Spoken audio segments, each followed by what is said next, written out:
Chapter 10. Now Adoni-Zedek king of Jerusalem heard that Joshua had taken Ai and totally destroyed it, doing to Ai and its king as he had done to Jericho and its king, and that the people of Jibon had made a treaty of peace with Israel and had become their allies. He and his people were very much alarmed at this, because Jibon was an important city, like one of the royal cities. It was larger than Ai, and all its men were good fighters. So Adoni-Zedek king of Jerusalem appealed to Hoham king of Hebron, Purim king of Jarmuth, Japhia king of Lachish, and Debir king of Eglon. "Come up and help me attack Jibon," he said, "because it has made peace with Joshua and the Israelites." Then the 5 kings of the Amorites, the kings of Jerusalem, Hebron, Jarmuth, Lachish, and Eglon, joined forces. They moved up with all their troops and took up positions against Jibon and attacked it.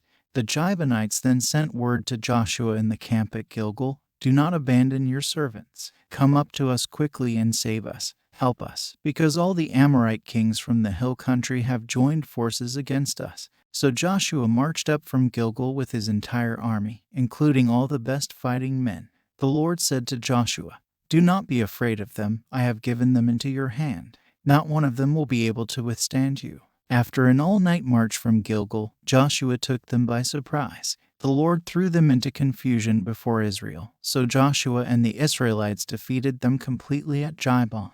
Israel pursued them along the road going up to Beth Horon and cut them down all the way to Azekah and Makkedah. As they fled before Israel on the road down from Beth Horon to Azekah, the Lord hurled large hailstones down on them, and more of them died from the hail than were killed by the swords of the Israelites. On the day the Lord gave the Amorites over to Israel, Joshua said to the Lord in the presence of Israel, "Sun, stand still over Jibon, and you, moon, over the valley of Ajalon."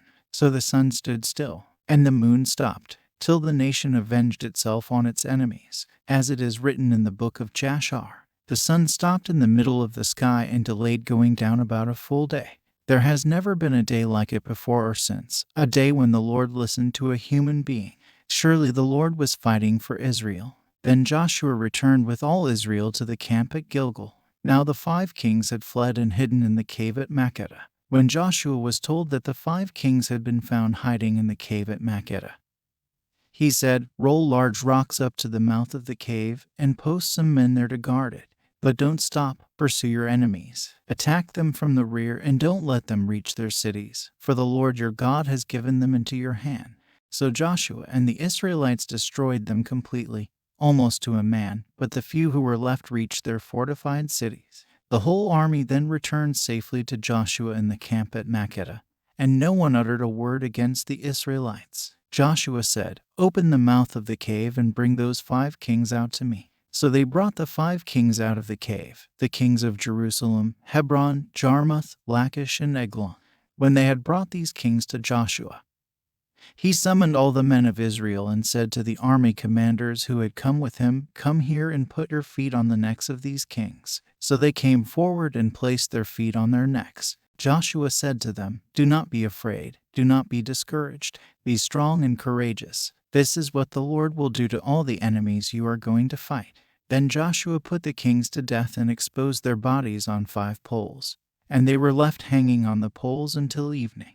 At sunset Joshua gave the order, and they took them down from the poles and threw them into the cave where they had been hiding. At the mouth of the cave they placed large rocks, which are there to this day.